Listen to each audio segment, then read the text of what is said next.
Au nom du Père et du Fils et du Saint-Esprit, Amen. Ô Jésus, tu es venu sauver les hommes et tu es venu apporter la libération non seulement des individus, mais des peuples. Nous te prions pour la paix mondiale. Nous te prions pour l'avènement de ton règne. Et nous te demandons de faire de nous des artisans de paix, des bâtisseurs du royaume. Donne-nous de vivre pleinement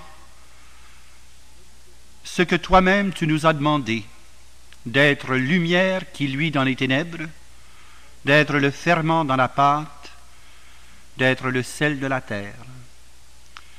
Remplis-nous du zèle apostolique nécessaire pour apporter ta bonne nouvelle à tous nos frères humains et faire de cette terre des hommes une terre plus humaine, parce que toi, tu t'es fait homme pour nous sauver. Gloire au Père et au Fils et au Saint-Esprit, au Dieu qui est, qui était et qui vient, pour les siècles des siècles. Amen. Au nom du Père et du Fils et du Saint-Esprit. Amen. Nous étions rendus, au milieu de la page 60, à ce commentaire par lequel le souverain pontife nous montre que, hélas, on offre parfois en abondance des armes modernes et des moyens de destruction, plutôt que d'apporter au tiers-monde et aux peuples en voie de développement le secours du pain, le secours du développement humain pour un plus-être et un mieux-être sur la terre des hommes. Et il dénonce les diverses formes de chauvinisme, d'impérialisme et de néocolonialisme de tout genre.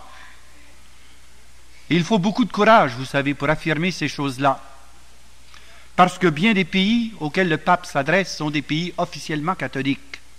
Je dis bien officiellement. Le drame, c'est que ce sont des catholiques qui portent le nom de catholiques, mais qui véritablement sont des tyrans ou encore des exploiteurs d'hommes et qui maintiennent dans le mépris leurs propres citoyens, qu'ils écrasent par toutes sortes de mesures arbitraires et injustes. Et le pape ajoute ici un commentaire fort lumineux. Tout le monde sait bien que les zones de misère ou de faim qui existent sur notre globe auraient pu être fertilisées en un bref laps de temps si les investissements phénoménaux consacrés aux armements pour servir à la guerre et à la destruction avaient été changés en investissements consacrés à la nourriture pour servir à la vie. Est-ce que vous avez une idée du budget de la Défense nationale du Canada?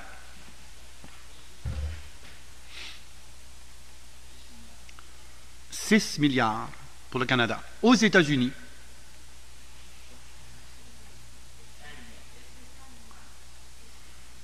c'est plus près de 130 milliards, mais on vient de l'augmenter de 40 milliards encore, là. Donc ça donne 170 milliards. Évidemment, vous avez tout le pacte de l'OTAN, où il y a encore 200 milliards répartis entre les différents pays d'Europe. Parce qu'il y en a qui sont forts en calcul mental, qu'est-ce que ça donne comme total? «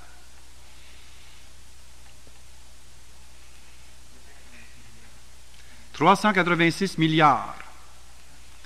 Mais avec 386 milliards, je pense que si on l'investissait pour la nourriture et pour le développement des nations et des peuples, on pourrait accomplir des merveilles.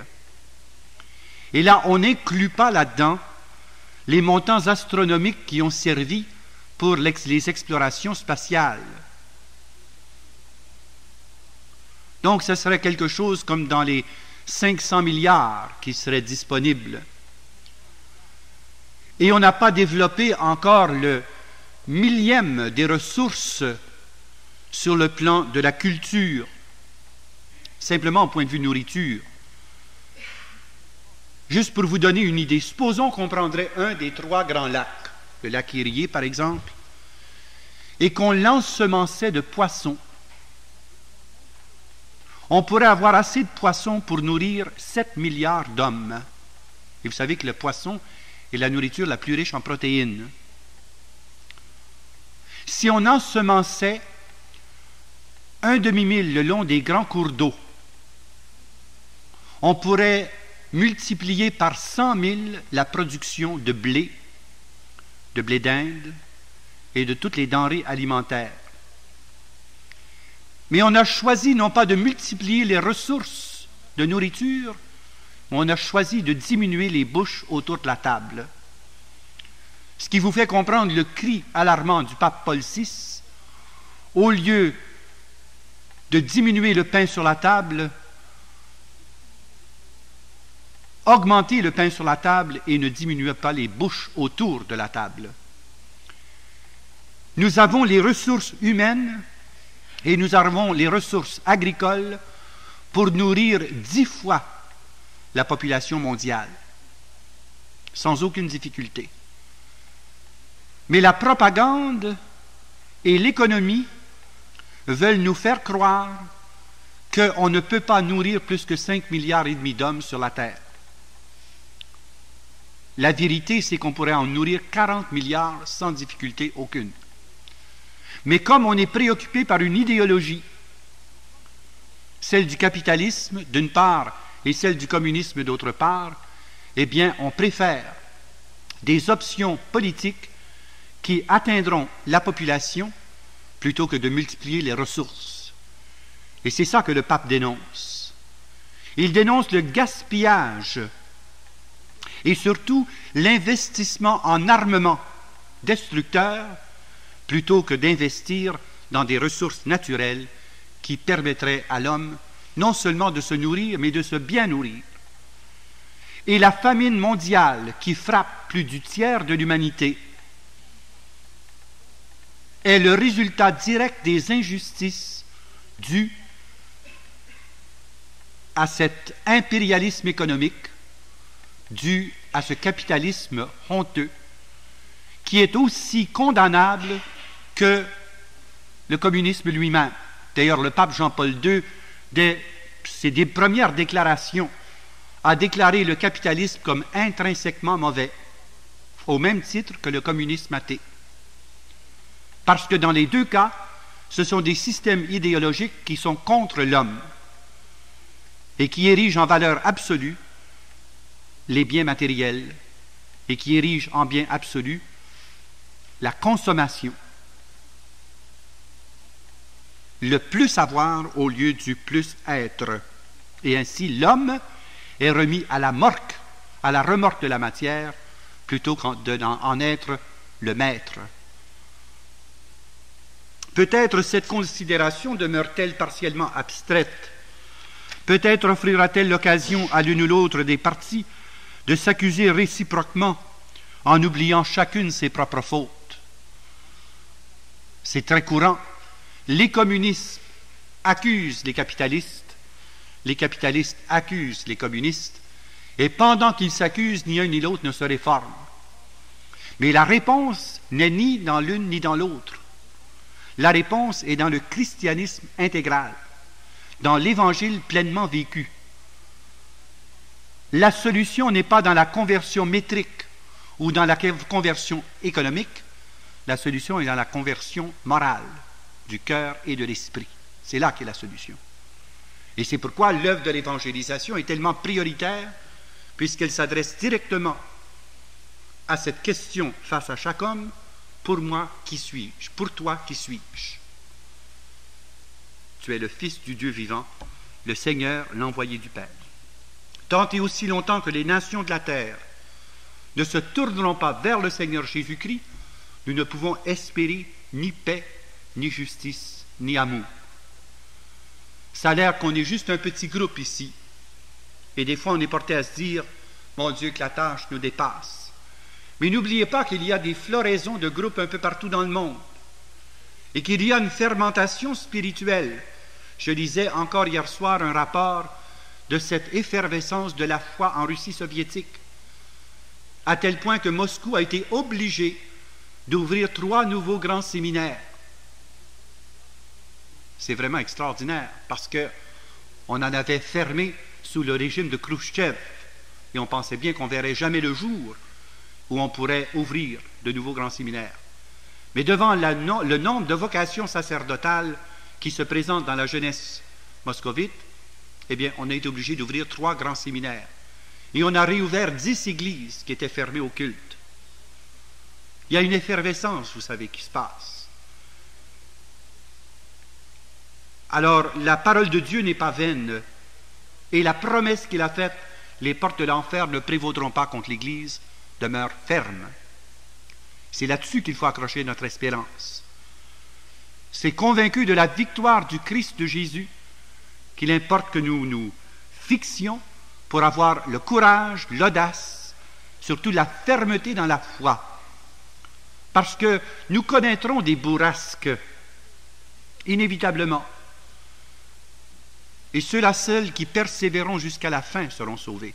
C'est ça que Jésus dit aussi. La persévérance.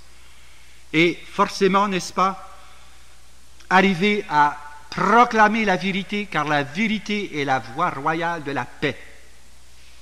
Le pape Jean-Paul II le rappelait au mois de janvier dernier durant la journée mondiale de la paix.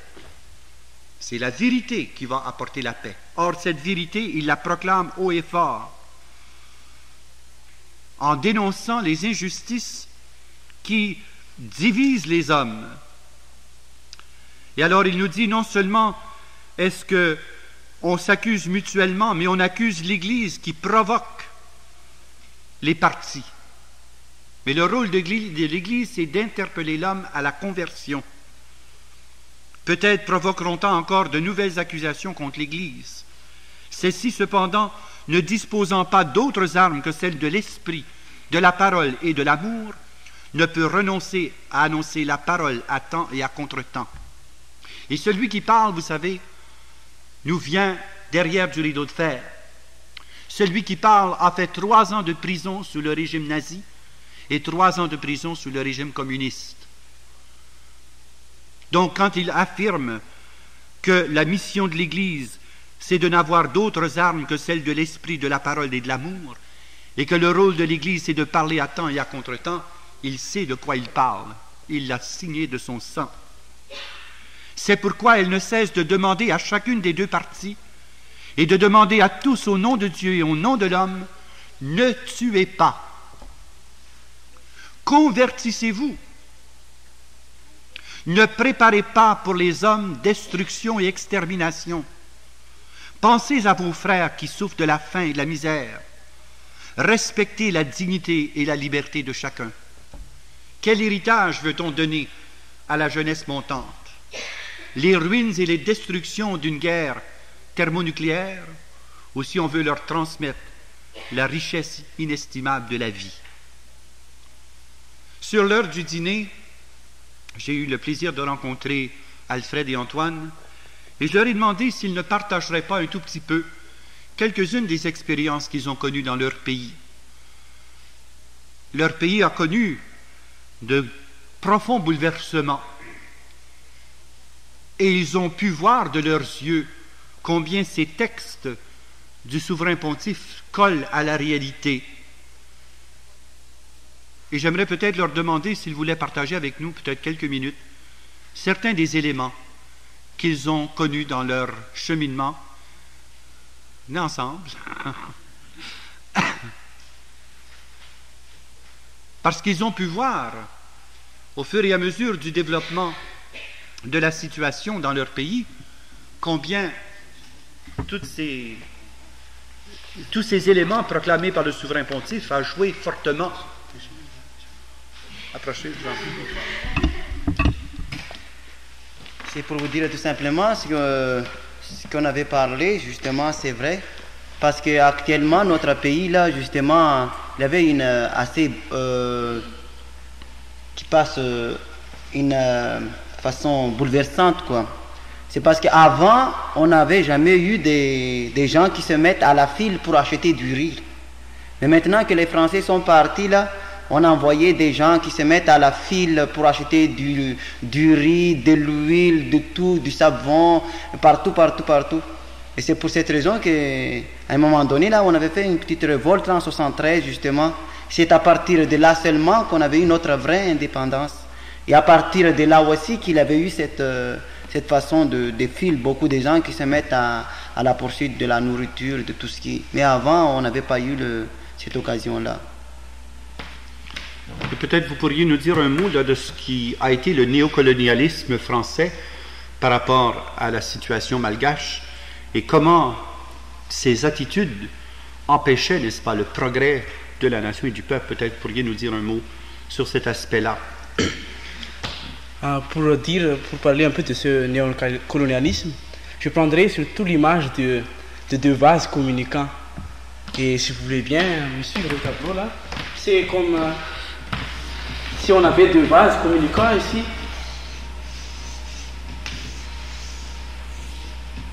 Et normalement, si on mettait du liquide dans les deux vases là, ça devrait être au même niveau. Mais il se trouve que la France faisait cette impression sur de l'autre côté qui est Madagascar, c'est depuis les pays colonialistes, tous les pays qui appartenaient à la France. Donc ce niveau diminuait en arrivant par exemple ici, même plus bas peut-être, leur niveau ça augmentait. Et c'était une pression qui est due surtout à la dictature et tout ça, parce que Madagascar était sous le régime colonialiste. Mais après ça, ils ont donné, parce qu'ils faisaient une promesse à tous les pays qui les ont aidés pour la guerre, la Deuxième Guerre mondiale. Ils ont donné l'indépendance après.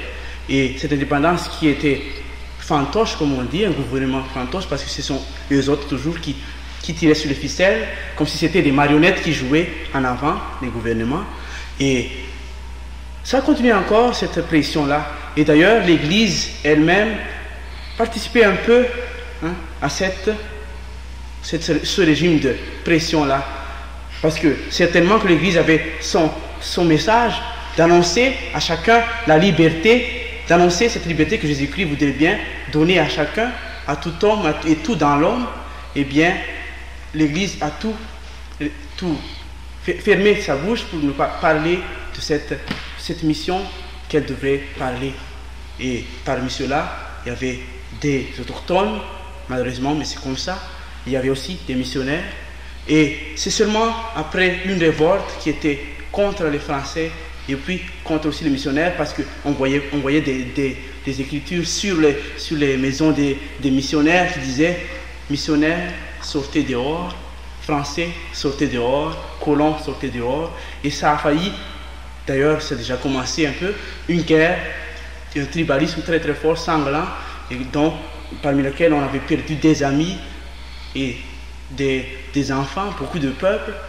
Et dans tout cela, parce que le peuple aspirait à quelque chose de profond, parce que Madagascar, ils voulaient que leur pays leur appartenait. Et c'est un peu comme ça que nous avons pu accéder à l'indépendance. Nous avons aussi vu même de nos yeux, vers le 13 mars 1972, les jeunes ont fait une révolte ils ont revendiqué contre le gouvernement. Et il y avait beaucoup de jeunes qui ont été tués sur place, qu'on appelle la place du 13 mai. Et encore on se souvient de cette date-là, et du 29 mars 1947, qui a été aussi la première révolution contre ce régime-là. Et tous ces sangs qui ont été versés, évidemment, ce sont tous des désengrais qui ont pu que maintenant la population puisse pousser vers un nouveau printemps qui pourrait certainement apporter vers une espérance plus bonne, pour être dans le plus-être que Dieu veut qu'on ait. Étant par ailleurs, vous avez constaté une infiltration communiste à l'intérieur de Madagascar.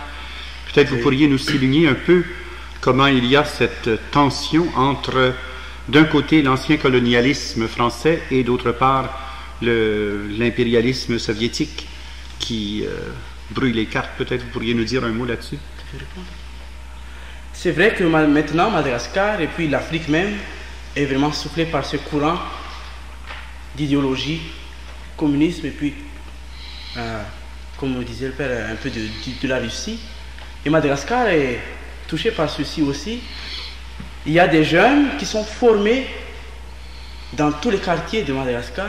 Il y a des jeunes qui sont formés pour annoncer à tout le monde, hein, pour dire à tout le monde que Dieu n'existe pas et qu'il n'y a que la solution scientifique qui pourrait apporter à chacun cette espérance que le monde veut. Et des jeunes qui ont notre âge, qui sont formés par des partis politiques, et puis ils vont dans toutes les écoles. Hein. Si nous y allons pour évangéliser, et eux autres aussi, ils vont pour évangéliser, à leur façon, c'est pas l'évangile comme nous le connaissons peut-être, mais une autre évangile pour eux, et le dire à tous les enfants, les bourrer dans leur tête que Dieu n'existe pas, et puis même ils disent aux jeunes, vous croyez à Dieu? Eh bien, faites une prière, demandez à Dieu des bonbons. Bon. Et puis l'enfant fait des prières, après ça il dit, est-ce que Dieu vous a donné des bonbons? Où sont les bonbons? Eh bien moi je vous donne des bonbons. Hein? Dieu n'existe pas, les hommes seulement, entre hommes, peuvent faire leur salut. Et devant tout cela, évidemment, tout le monde est vraiment très bouleversé. On voudrait bouleverser surtout la foi en chacun et chacune. Et moi j'ai l'espérance, en tout cela, Dieu vaincra. Et même le néocolonialisme qui était avant, mais les gens disent que on voudrait même vivre le néocolonialisme qu'on avait avant, parce que maintenant, avant, avec les colons, on ne vivait pas des choses comme ça, même si on vivait des pressions physiques, et puis au niveau de ce qu'on fait, les corvées, on n'avait pas cet bouleversement de notre foi. Mais là, que maintenant ça arrive que les communistes viennent et puis ils disent qu'ils voudraient faire une nouvelle société, et puis ils ne veulent pas qu'il y ait une libre profession de la foi. Et il y a du pain sur la planche dans notre pays, du côté de l'évangélisation. Merci beaucoup. Allez. Je pourrais ajouter tout simplement que j'ai vu tout simplement parce qu'il y a aussi des parents, au lieu de comment dirais-je, au lieu d'enseigner par exemple à leurs parents des paroles dans la Bible, ils enseignent à sacrer. Alors c'est assez difficile maintenant. Amen.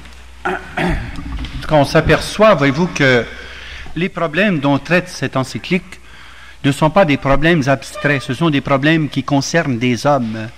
C'est pour ça que je vais vous demander un effort véritablement de vous appliquer à lire à travers les textes les situations humaines, les hommes qui sont touchés par ces drames.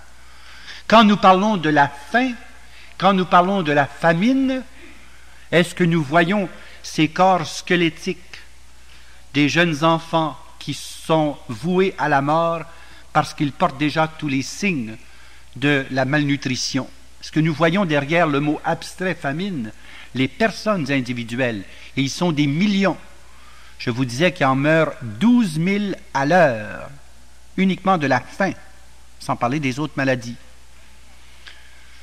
Quand nous parlons de la question, par exemple, de la pression sociale, et quand nous parlons des problèmes tels que l'injustice sociale, est-ce que c'est un concept? Ou si nous voyons effectivement des pères de famille gagner 7, 12 ou 14 $ par semaine pour nourrir 5 enfants. Il faut traduire ça en termes d'hommes. Et quand Jésus s'est fait homme, il a assumé dans sa personne divine chaque être humain qui constitue l'humanité. Et s'il s'est fait homme, c'est pour entrer en dialogue avec chaque cœur humain, pour lui promettre la libération, pour lui promettre le salut et la restauration de sa dignité d'enfant de Dieu. Alors c'est pourquoi quand on lit ces textes-là, on peut le lire d'une façon abstraite et n'en rien retenir, ou les traduire de façon concrète, et là ça nous marque au fer rouge. C'est certainement un des documents les plus forts que les papes aient produit depuis peut-être 30 ans. C'est un des textes les plus collés à la réalité. Et la raison pour cela, c'est qu'évidemment, il y a eu le Concile Vatican II qui a fait prendre conscience collectivement à l'Église de cette période de mutation et de cette période de souffrance que l'humanité passe et qui prépare l'avènement de nouvelles civilisations. Nous savons que l'ère industrielle et que la civilisation post-industrielle croule de toutes parts. Ça, c'est certain. Mais la nouvelle civilisation n'est pas encore en place. Mais vous, votre génération, occupe la place privilégiée pour infléchir la courbe de cette nouvelle civilisation en l'inséminant des valeurs de l'Évangile. Aujourd'hui, si on veut avoir une civilisation de l'amour dans l'an 2000, il importe qu'aujourd'hui, on fasse l'insémination évangélique. Semer la semence de la bonne parole aujourd'hui, dans le terrain fertile de cette jeunesse qui en a marre de la civilisation scientifique et technologique, mais qui ne sait pas encore quelle forme prendra la civilisation future. Vous voyez comment c'est important, au point précis de la conjoncture de l'histoire, l'effort d'évangélisation que l'Église veut lancer à travers le monde. Et c'est votre génération à vous autres qui allez faire la différence. Dans 20 ans, j'aurai 69 ans. J'aurai ni souffle ni dents. J'en ai 49 déjà essoufflé. Mais dans 20 ans d'ici, vous aurez, vous autres, 39, 40 ans, 42 ans. C'est vous qui aurez en main cette Église de l'an 2000. Mais ça ne s'improvise pas, ça se prépare. Et c'est à la lumière de cet enseignement de l'Église, à la lumière de l'Évangile, à la lumière de la personne adorable de Jésus-Christ, qu'il importe de préparer aujourd'hui cette civilisation de demain, si l'on veut que ce soit une civilisation fondée sur la justice, sur l'amour et sur la paix. C'est aujourd'hui que ça se décide, par un effort d'évangélisation qui fait comprendre, comme je le soulignais ce matin, la primauté de l'éthique sur la technique, le primat de la personne sur les choses, la supériorité de l'esprit sur la matière. C'est là qu'est l'enjeu. C'est là qu'est la confusion. C'est de là que résulte le désordre qui s'appelle le péché collectif. L'abus de l'homme contre l'homme. Dans le numéro 17, le pape va maintenant nous faire une démarche. C'est un numéro assez dense, encore une fois, je m'excuse bien d'être obligé de vous faire entrer dans cette réflexion, mais c'est le seul moyen, c'est d'aller au cœur des problèmes. Et le cœur du problème de l'homme, c'est le droit de l'homme. Le droit à sa dignité humaine, le droit à la vie, le droit à la liberté de conscience, le droit à la liberté de culte, le droit au travail, le droit à la vérité, le droit à l'Évangile. Alors ce sont ces droits de l'homme que le pape proclame. Et n'oubliez pas qu'il a dans son esprit ces multiples déclarations des droits de l'homme, notamment la plus récente, celle d'Helsinki, qui a été signée par les membres du pacte de Varsovie, mais qui est constamment bafouée. Et nous en avons des exemples tout récents, avec les condamnations de Sakharov, par exemple, les condamnations de Yukov et des Goudinev, de Yacoub, toutes des condamnations qui ont lieu depuis à peu près 3 semaines. Des violations flagrantes des droits de l'homme, pourtant proclamées officiellement et signées par les nations du pacte de Varsovie, comme les autres droits de l'homme proclamés par l'ONU. Alors le pape nous dit, est-ce qu'on respecte l'esprit ou la lettre? Il revendique donc, au nom de l'Évangile, les droits inaliénables de l'homme. Notre siècle a été jusqu'ici un siècle de grands désastres pour l'homme, de grandes dévastations, non seulement matérielles, mais encore morales, et peut-être surtout morales. Il y a eu non seulement les 2 grandes guerres mondiales comme désastres, mais il y a eu la multitude des autres guerres qui se sont déroulées sur tous les coins, sur tous les continents. On ne compte pas la guerre du Vietnam ou la guerre de Corée parmi les grandes guerres. Mais il ne reste que quand même, ça a été des désastres épouvantables pour les nations qui ont été frappées. Les guerres du Moyen-Orient qui continuent à rugir. Peut-être que le théâtre n'est plus tellement Israël ou l'Égypte, mais ça s'est déplacé en Syrie et au Liban. Il y a en plus de ça toutes les guerres de révolution. L'Afghanistan en est un exemple récent, l'Iran en est un exemple récent, après l'Éthiopie. Alors ce siècle a été marqué par de grands désastres et aussi par de grandes dévastations. Pensez au nombre de tremblements de terre, pensez au nombre de tornades, pensez au nombre de fléaux cosmiques qui ont eu lieu depuis le début du siècle. Ou des villes entières comme Ankara, qui compte 1,5 million d'habitants, a disparu d'un instant à l'autre. La terre s'est simplement ouverte et s'est refermée. Et en moins de 3 minutes, 1,5 million de personnes ont péri dans la ville d'Ankara, qui a été engloutie sur place. C'est un exemple. Les tremblements de terre multiples. Nous autres, on pense automatiquement au tremblement de terre de San Francisco. Mais ça, c'est une petite bougeotte à comparer aux grands tremblements de terre qui ont eu lieu à la grandeur de la surface de la Terre. Pensez aux éruptions volcaniques qui ont dévasté des peuples entiers.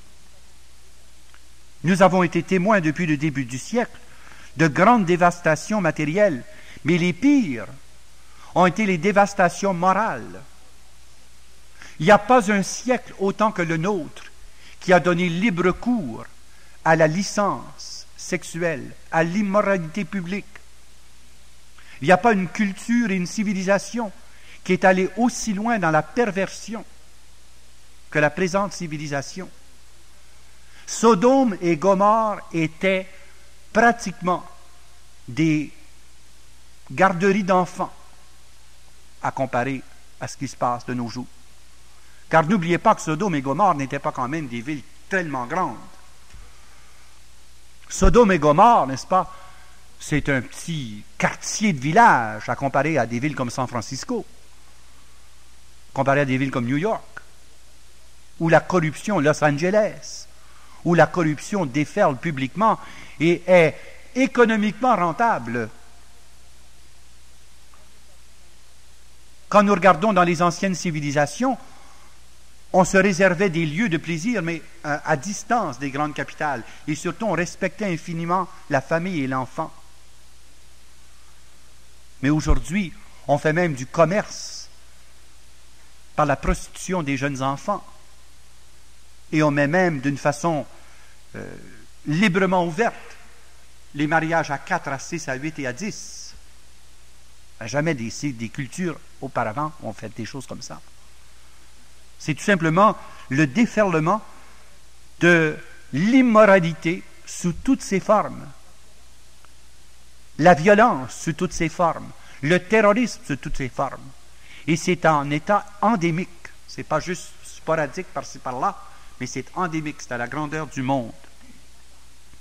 Certes, il n'est pas facile de comparer sous cet aspect les époques et les siècles, car cela dépend aussi des critères historiques qui changent. Mais il reste qu'il y a 5 critères qui reviennent tout le temps. Les 5 grands critères qui annoncent la déchéance d'une civilisation sont les suivantes. D'abord, l'étendue des empires. Plus un empire est étendu, plus il y a de frontières à défendre. Et les grands empires croulent de leur propre poids. Deuxièmement, la corruption des officiers publics. Troisièmement, l'immoralité de la famille. Quand la famille se désintègre, la société s'écroule. Quatrièmement, ce sont les pains et les jeux qui prédominent sur toutes les autres préoccupations. Où on donne à la vie sportive une importance plus grande que la vie politique ou la vie économique ou la vie sociale. Et ensuite, c'est la révolte de la classe ouvrière. Ce sont toujours les 5 symptômes de l'échéance d'une civilisation. On les rencontre tous les 5, abondamment. Alors même si les circonstances historiques sont différentes, ce sont là des paramètres que l'on rencontre d'une façon constante dans l'écroulement d'une civilisation donnée. Or, chacun de ces symptômes existe dans notre société. Néanmoins, il faut pourtant constater que ce siècle a été jusqu'ici un siècle où les hommes se sont préparés pour eux-mêmes beaucoup d'injustices et de souffrances. Ce processus a-t-il vraiment été freiné?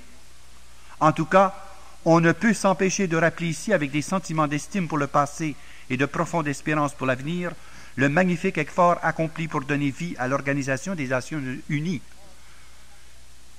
Or, on a fondé ces organismes internationaux pour freiner l'appétit guerrier. Mais on s'aperçoit aujourd'hui que malgré qu'on ait multiplié les organismes pour freiner l'ambition humaine, il reste que ces organismes assistent impuissants devant les grandes situations. On a un exemple très frappant sous nos yeux. Les efforts de l'ONU pour libérer les 50 otages américains s'est tourné tout simplement en vaine promesse. Ça a été un coup de vent et une queue de poisson. Mais c'est sérieux. On ne peut plus respecter maintenant les grands organismes qui sont supposés être les gardiens de la paix. Et on est rendu qu'on s'attaque même aux ambassades des différents pays qui ont toujours été considérés comme des sanctuaires intouchables. Il y a 39 ambassades qui ont été assaillies depuis 4 mois. Et vous êtes au courant de l'ambassade de Bogota, où on a tenu en otage 19 ambassadeurs, dont l'ambassadeur du Saint-Siège, et une quarantaine de hauts officiels des différents pays. Or, jamais on a vu des choses comme ça. Alors, les structures qu'on s'est données pour sauvegarder les droits de l'homme sont maintenant en péril. Alors, l'Église sent le besoin de réaffirmer à quel point ce problème est lié à la façon étroite à sa mission dans le monde contemporain. Il en est en effet la base même de la paix sociale et internationale, la défense des droits inaliénables de l'homme. En définitive, la paix se réduit au respect des droits inviolables de l'homme, tandis que la guerre naît toujours de la violation de ces droits et entraîne encore de plus graves violations de ceux-ci. Si les droits de l'homme sont violés en temps de paix, cela devient particulièrement douloureux. Du point de vue du progrès, cela représente un phénomène incompréhensible de lutte contre l'homme. Et ce fait ne peut en aucune façon s'accorder avec quelques programmes qui se définissent comme humanistes. Comment est-ce qu'on peut définir un programme humaniste quand il met en péril les droits inviolables de l'homme, les droits inaliénables de l'homme? Et quel programme social, économique, politique, culturel pourrait-il renoncer à cette définition? Si on s'attaque à ses droits, eh bien, à ce moment-là, on démolit l'homme lui-même. Nous nourrissons la profonde conviction qu'il n'y a aujourd'hui dans le monde aucun programme qui, même avec des idéologies opposées quant à la conception du monde, ne veuille mettre l'homme au premier plan. On veut. On a le désir de mettre l'homme au premier plan. Mais dès lors qu'un autre intérêt intervient, l'homme passe au second plan. Et c'est ça qui est le drame. Or, si malgré de telles prémices, les droits de l'homme sont violés de différentes façons, si en fait nous sommes témoins des camps de concentration, de la violence, de la torture, du terrorisme et de multiples discriminations, ça doit être une conséquence des autres prémices qui minent ou même souvent annulent en quelque sorte l'efficacité des prémices humanistes de ces programmes et systèmes modernes. Le devoir s'impose alors nécessairement de soumettre ces programmes à une continuelle revision à partir des droits objectifs et inviolables de l'homme. Il y en a beaucoup, vous savez, des droits de l'homme. Il n'y a pas seulement que le droit à l'espace physique, le droit à la liberté de presse, le droit à la liberté de parole, le droit à la vie. Il y a le droit à la naissance qu'on viole régulièrement par la pratique de l'avortement.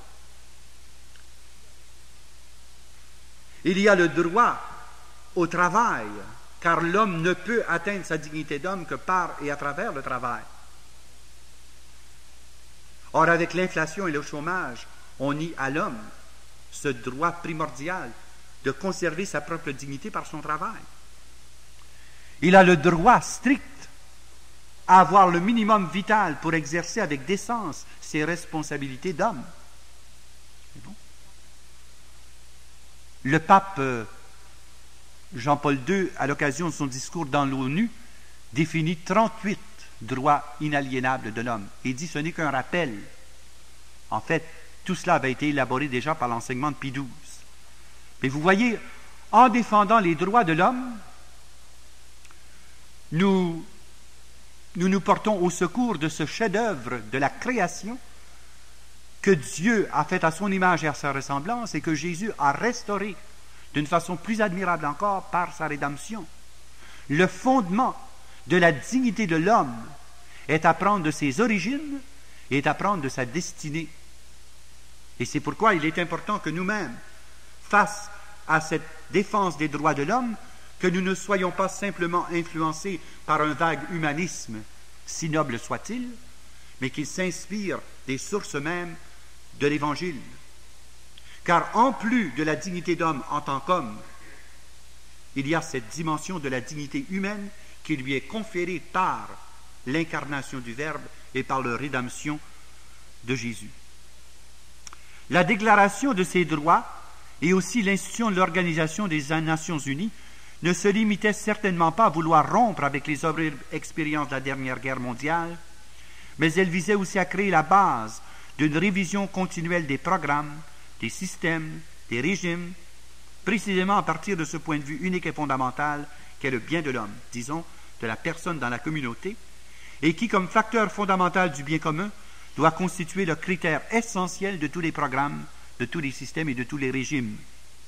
Dans le cas contraire, la vie humaine, même en période de paix, est condamnée à des souffrances diverses. Et en même temps, ces souffrances sont accompagnées d'un développement de formes variées de domination, de totalitarisme, de néocolonialisme, d'impérialisme, qui menacent aussi les rapports entre les nations. Et avec tout le réveil des nationalismes exaspérés, on retourne à l'époque, n'est-ce pas, des affrontements. Et au lieu de s'acheminer vers la voie royale de la paix, on exacerbe les sentiments nationalisme pour dresser nation contre nation et peuple contre peuple. En vérité, c'est un fait significatif et confirmé à bien des reprises par les expériences de l'histoire que la violation des droits de l'homme va de pair avec la violation des droits de la nation, avec laquelle l'homme est uni par des liens organiques comme en une famille agrandie. Ainsi donc, et je termine là-dessus, le grand devoir de l'évangélisateur, c'est de rappeler à l'homme sa dignité, issue de sa création et résultant de sa rédemption, et de faire le défenseur acharné de tous les droits inaliénables de l'homme acquis au prix du sang d'un Dieu. L'évangélisation est en fonction de la libération non seulement des individus, mais des peuples. Et c'est cette libération, non pas dans la violence, non pas dans la haine, non pas dans la guerre, mais la libération dans la vérité, dans l'amour, dans la justice et dans la paix. C'est ça qui est le but de l'évangélisation. Alors nous allons terminer ici et célébrer la Sainte Eucharistie en demandant au Seigneur, durant cette messe, de vraiment nous embraser du sens de ce message et de nous familiariser dans une étroite communion avec le divin Rédempteur lui-même. Chaque Eucharistie célèbre ce mystère de la rédemption et chaque Eucharistie nous donne la puissance nécessaire pour œuvrer au nom de Jésus-Christ l'œuvre de la libération de l'homme. Amen.